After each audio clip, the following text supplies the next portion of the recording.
जो आज का ये सेशन में लेकर आया हूँ ये आपका है जनसंख्या, पर्यावरण एवं नगरीकरण PYQs है। और हमारा टारगेट होना चाहिए कम से कम 110 प्रश्नों के ऊपर। ठीक है, कोई अतिशयोक्ति नहीं होगी, इतना अचीव कर सकते हैं। अगर आपकी तैयारी अच्छी होगी 100 प्लस तो आराम से आप जा सकते हैं। लेकिन हम यहाँ पर एक गोल लेकर चल रहे हैं कि GS में आपको 110 प्रश्न कम से कम इतना आप अचीव कर सकते हैं अगर आपने तैयारी किया। तो चलिए पहला प्रश्न देखते हैं। यहाँ पर देखिए पहला प्रश्न PYQs के तहत पूछा गया था, सूची फर्स्ट को सूची सेकंड से सुमेलित कीजिए तथा नीचे दिए गए कूट का प्रयोग करके सही उत्तर का चयन करिए। तो पर्यावरण, जनसंख्या, नगरीकरण से ऐसे प्रश्न आपके पूछे जाते हैं। तो देखिए यहाँ पर आपका दिया है दोस्तों अधिनियम दिया हुआ है। क्या दिया हुआ है? अधिनियम दिया हुआ है। इसके बाद आपका यहाँ पर क्या कह रहा है? ये आपका वर्ष कह रहा है। तो वन संरक्षण अधिनियम है, पर्यावरण संरक्षण अधिनियम है, वायु प्रदूषण निवारण एवं नियंत्रण अधिनियम है, जल प्रदूषण एवं नियंत्रण अधिनियम है। तो चलिए इसका मिलान करते हैं। देखिए वन संरक्षण अधिनियम भारत में आया था 1980 में। ठीक है, तो यहाँ पर एक हो गया। पर्यावरण संरक्षण अधिनियम पास किया गया था 1986 में, ये 3 हो गया। और आपको पता है कि 1984 में भोपाल गैस त्रासदी, मिथाइल आइसोसाइनाइड जो गैस रिसाव हुआ था, उसके बाद फिर सुधि ली गई कि एक पर्यावरण संरक्षण अधिनियम भी होना चाहिए। अगर कोई इसका तोड़ता है इस नियम को तो उसको सजा भी मिले। ठीक है, वायु प्रदूषण निवारण एवं नियंत्रण अधिनियम पारित किया गया था 1981 में। तो यहाँ पर 1, 3, 2 और लास्ट में आपका 4th बचता है 1974 में जल प्रदूषण एवं नियंत्रण अधिनियम। तो यहाँ पर आप देख रहे हैं कि option number D is the right answer. और आपने कितने क्वेश्चन सही किए नीचे कमेंट बॉक्स में जरूर कमेंट करिएगा। और आप विश्वास के साथ आप लोग हमारे चैनल के साथ जुड़े और आपको बहुत ही महत्वपूर्ण तरीके से जितने भी इंपॉर्टेंट प्रश्न होते हैं महत्वपूर्ण प्रश्नों की MCQ माध्यम से ही हम इतनी प्रैक्टिस करा देंगे कि आपके एग्जामिनेशन में बहुत सारे क्वेश्चन देखने को मिलेंगे। ठीक है, चलिए दूसरा प्रश्न देखिए। यहाँ पर 2011 की जनगणना के अनुसार निम्नलिखित राज्यों में किसमें नगरीकरण का स्तर सबसे निम्न है? ठीक है, तो यहाँ पर किसमें होना चाहिए? तो देखिए दोस्त 2011 की जनगणना से आपका प्रश्न बनेगा। ठीक है, और 2011 की जनगणना से अगर हम देखते हैं तो नगरीकरण मतलब नगरों में बसने वाले लोगों की बात करते हैं। तो यहाँ पर जो सबसे कम है, ठीक है, आयोग ने जो आंसर माना और जो ऑथेंटिक आंकड़े हैं, पश्चिम बंगाल में नगरीकरण सबसे कम है। ठीक है, option number D is the right answer. और आप इन सभी टेस्ट जो हम आपको मॉक टेस्ट करा रहे हैं इनकी आप PDF हमारे टेलीग्राम चैनल से, जो कि निःशुल्क टेलीग्राम चैनल है, आप वहां से जाकर इसको ले सकते हैं। और ये मैं आपको बता दूं कि ये UPPSC RO 2023 नाम का ये निःशुल्क टेलीग्राम चैनल है। इस पर हम मार्गदर्शन आपको दे रहे हैं, जो भी PDFs होती है, जो भी अपडेट्स होता है आपको यहाँ पर मिलते हैं। तो इसको जाकर ज्वाइन कर लीजिए।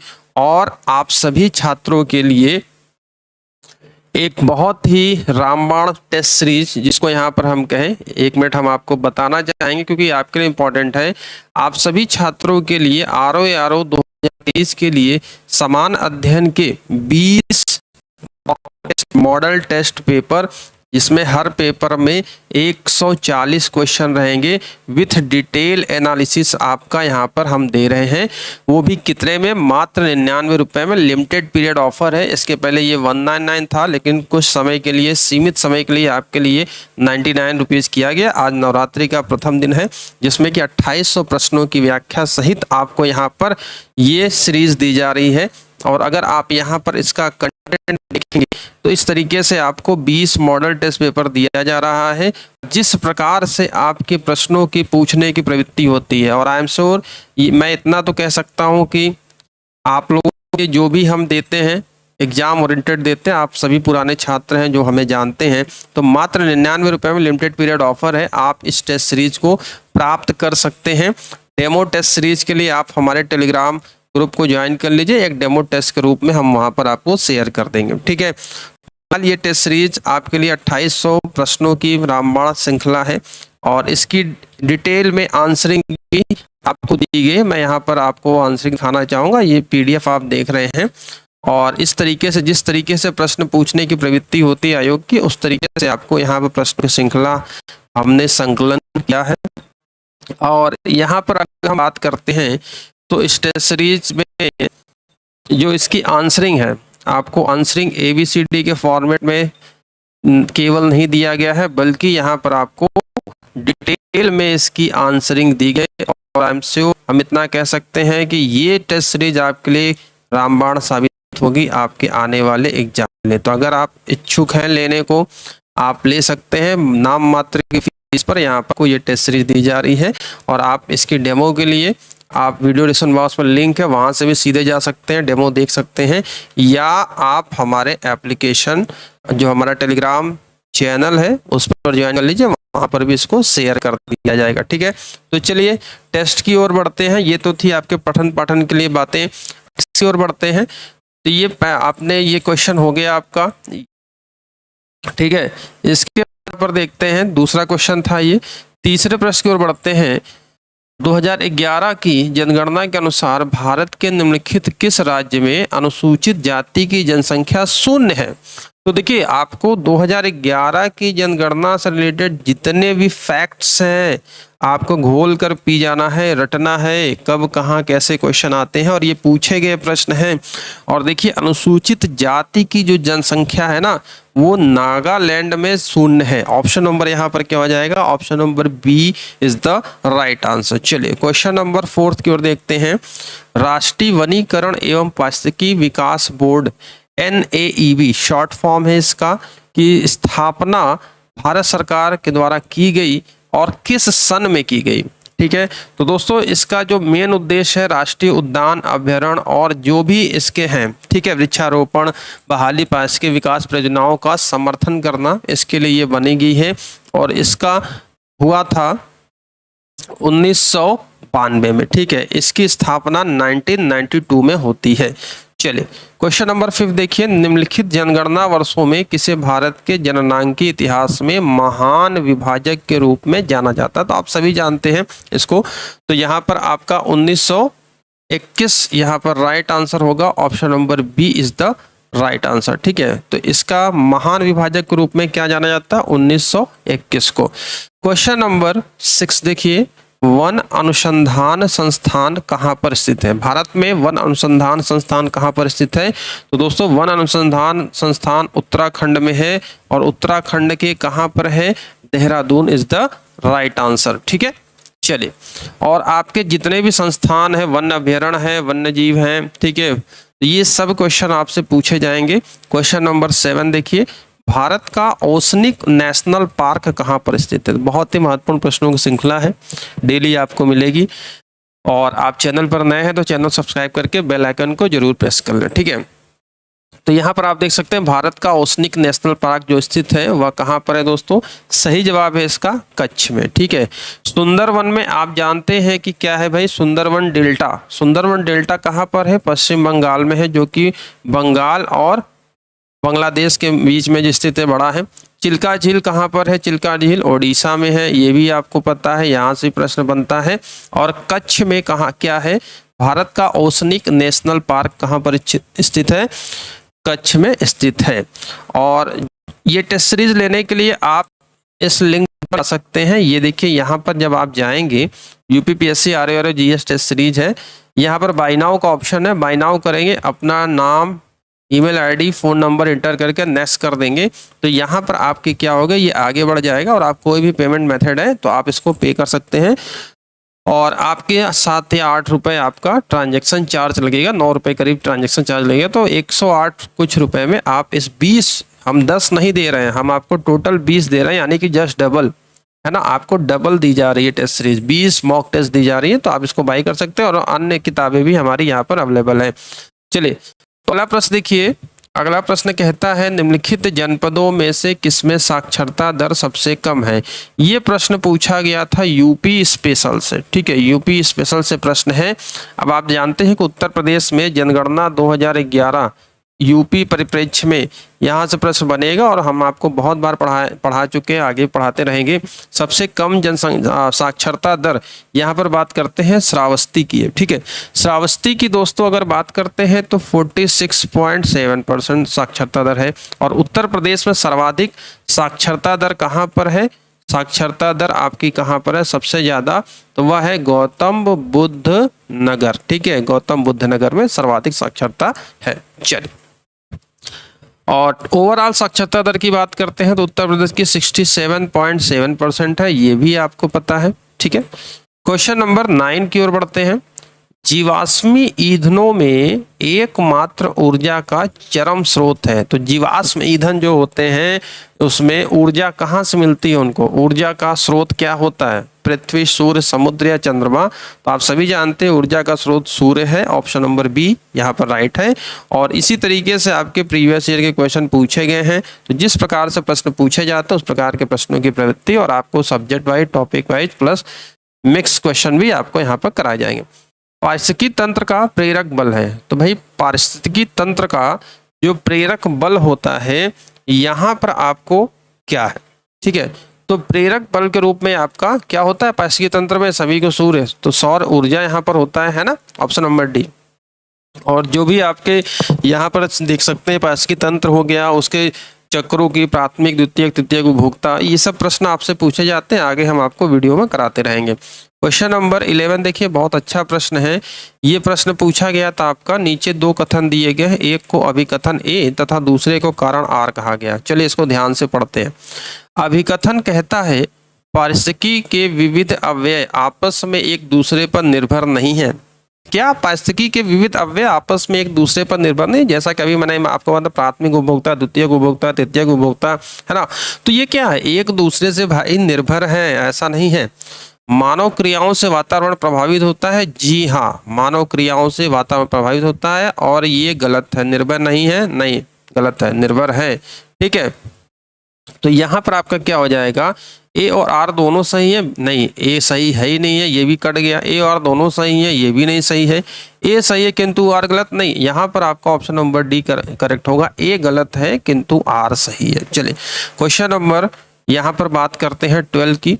2011 की जनगणना के अनुसार निम्नलिखित में से भारत के किस केंद्र शासित प्रदेश में न्यूनतम लिंगानुपात पाया गया है? ठीक है, तो भाई न्यूनतम लिंगानुपात की अगर हम बात करते हैं तो सबसे कम लिंगानुपात दमन दीव में पाया गया था, जहां पर 618 महिलाएं हैं प्रति 1000 पुरुषों पर।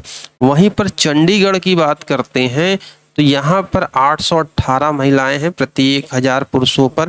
ठीक है, अंडमान निकोबार द्वीप समूह में 876 महिलाएं हैं प्रति 1000 पुरुषों पर। और लक्षद्वीप की दोस्तों बात करते हैं तो 946 महिलाएं हैं प्रति 1000 पुरुषों पर।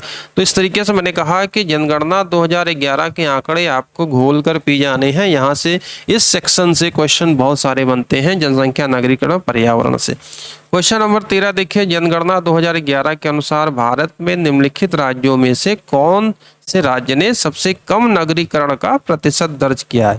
यानी कि सबसे कम शहरीकरण या नगरीकरण की बात करते हैं तो यहाँ पर इसका जो सही जवाब है ऑप्शन नंबर ए करेक्ट है, जहां पर 10.04% है अकॉर्डिंग टू 2011 सेंसस। ठीक है, बिहार 11.30 है, बिहार जबकि इसके आगे है भैया 11.30 है।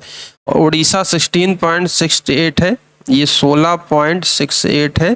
ठीक है, तो इस तरीके से। और राजस्थान आपका 24.89 है। राजस्थान कितना है? 24.89। तो इस तरीके से आपके इंपॉर्टेंट सेक्शन हम आपको कवर कराते रहेंगे। क्वेश्चन नंबर 14 देखिए, भारत की संसद द्वारा आपदा प्रबंधन अधिनियम पारित हुआ था। भारत की संसद ने आपदा प्रबंधन अधिनियम किस वर्ष पारित किया था, ये आपसे पूछा जाता है। और ये आपदा प्रबंधन जो आपका है यह गृह मंत्रालय के अंतर्गत आता है। किसके अंतर्गत आता है? गृह मंत्रालय के अंतर्गत आता है। और 2005 की बात करते हैं, 2005 में। ठीक है, चलिए 15वां प्रश्न देखिए, वैश्विक जलवायु जोखिम सूचकांक किस संगठन द्वारा प्रकाशित किया जाता है? तो ये भी पर्यावरण से संबंधित ही है, जलवायु संबंधित है। और इसकी रैंकिंग भी आपके करंट अफेयर्स में आती है। और संस्था से पूछ लिया प्रश्न। देखिए किस तरीके से यहाँ पर प्रश्न को घुमाया गया है। वैश्विक जलवायु जोखिम सूचकांक ये 2021 का पूछा गया प्रश्न था। ठीक है, RO 2021 का प्रश्न था। तो ये दोस्तों किसके द्वारा जारी की जाती है? जर्मन वॉच कंपनी है। यहाँ पर आपका ऑप्शन नंबर बी है। क्वेश्चन नंबर 16 देखिए, निम्नलिखित भारतीय नगरों में मलिन बस्तियों का प्रतिशत 2011 की जनगणना के अनुसार सबसे कम रहा है। जहाँ पर स्लम है ना, मलिन बस्ती, तो सबसे कम मलिन बस्ती यहाँ पर अगर आप देखेंगे तो ये शहर है अहमदाबाद, ठीक है। और 2011 की जनगणना के अनुसार लगभग 65 मिलियन स्लम एरिया है, ठीक है। ये यहाँ से प्रश्न आता, 65 मिलियन लोग क्या हैं, स्लम में निवास करते हैं, 65 मिलियन लोग, ठीक। तो यहाँ पर आपका ऑप्शन नंबर ए करेक्ट हो जाएगा। क्वेश्चन नंबर 17 देखिए, बहुत अच्छा प्रश्न है। देखिए, जनसंख्या नगरीकरण से प्रदेश की राजधानी लखनऊ से यहाँ पर प्रश्न पूछा गया था। लखनऊ महानगर के संबंध में निम्न कथनों पर विचार कीजिए। पहला कथन क्या है, 18वीं सदी के उत्तरार्ध में नवाब आसफउद्दौला ने नगर को नियोजित तरीके से विकसित किया, ठीक है। ब्रिटिश काल में सर हरकोट बटलर ने इसके सुगठित विकास पर ध्यान दिया, ठीक है।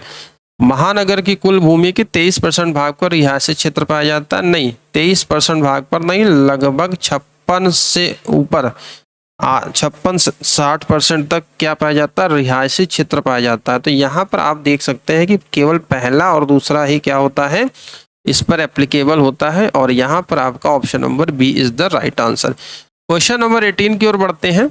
2011 की जनगणना के अनुसार किस केंद्र शासित प्रदेश की साक्षरता दर न्यूनतम है? बहुत ही अच्छा प्रश्न है, ठीक है। चंडीगढ़, दादर नागर हवेली, दमन दीव और लक्षद्वीप। तो यहाँ पर दोस्तों जो सही जवाब है आपका दादर नागर हवेली की बात करते हैं। इसका जो परसेंटेज है 76.2%। कितना है भैया? 76.2%। वहीं पर पुडुचेरी आपकी बात करते हैं, चंडीगढ़ की बात करते हैं, ठीक है। चंडीगढ़ की अगर हम बात करते हैं तो 86% था, ठीक है। ये ध्यान रखिएगा, आपसे पूछा जाएगा प्रश्न। लक्षद्वीप की बात करते हैं तो 91.8% था, ठीक है। और यहाँ पर आप देखेंगे तो आपका दमन दीव 87 ठीक है 87% था। तो इस प्रकार से सबसे कम आपका दादर नागर हवेली है। चलिए क्वेश्चन नंबर 19 देखिए, जैविक और अजैविक घटकों के मध्य बिचौलियों का कार्य करता है। तो जैविक और अजैविक घटकों के मध्य में जो बिचौलियों का कार्य करता है वह कौन होता है भाई? क्या उपभोक्ता है, परजीवी है या उत्पादक? नहीं, उत्पादक होता है, ठीक है। Option number B is the right answer, ठीक है। और लास्ट क्वेश्चन आज क्या है? आज 20 प्रश्न है। इसी तरीके से आपको हिस्ट्री हो गई, ज्योग्राफी हो गई, पॉलिटी हो गई, इकोनॉमिक्स हो गया, ठीक है, करंट अफेयर्स का सेक्शन हो गया, और आपके रीजनिंग भी क्वेश्चन पूछे जाते हैं। ये भी आपको सेक्शन वाइज आपको हम करा देंगे, और आने वाले समय में आपके लिए बहुत सारी कंटेंट आपको हमारे चैनल पर मिलने वाली है। झटफट से इसको बता दीजिए, 2011 की जनगणना के अनुसार उत्तर प्रदेश में साक्षरता दर में 2001 से 2011 तक में कितने परसेंट की वृद्धि हुई? 67.7% 2011 की जनगणना के अनुसार क्या है? साक्षरता दर है। सबसे साक्षर गौतम बुद्ध नगर है, और आपका सबसे कम साक्षर श्रावस्ती है, और 11.45% की क्या होती है? 10 की वृद्धि होती है। तो इस प्रकार से दोस्तों ये था आज का PYQ सीरीज का पहला टेस्ट, और आपकी डिमांड पर GK GS हम दे रहे हैं, और लाइव क्लासेस भी लेंगे, रिकॉर्डेड क्लासेस देंगे। हर मोड पर आपको कंटेंट मिलेगा। ये कोई मायने नहीं रखता है कि लाइव पढ़ रहे हैं या रिकॉर्डेड पढ़ रहे हैं, आपको कंटेंट से मतलब है, ठीक है। तो इस टेस्ट की PDF के लिए आप हमारे इस टेलीग्राम ग्रुप में ऐड हो जाए, ठीक है। ये हमारा टेलीग्राम ग्रुप है UPSC RO, और साथ ही साथ 99 की टेस्ट सीरीज प्राप्त करने के लिए दिए गए लिंक से आप जाकर यहाँ से बाय नाउ करके ऑनलाइन पेमेंट करके, आपको कैसे करना है, आपको यहाँ पर अपना नाम लिखना है, ठीक है। मान लीजिए आपने अपना यहाँ नाम लिखा, यहाँ पर अपने email ID लिखा, ठीक है। मैं बता दे रहा हूँ प्रोसेस, और यहाँ पर आपने क्या लिखा? अपना नंबर लिखा।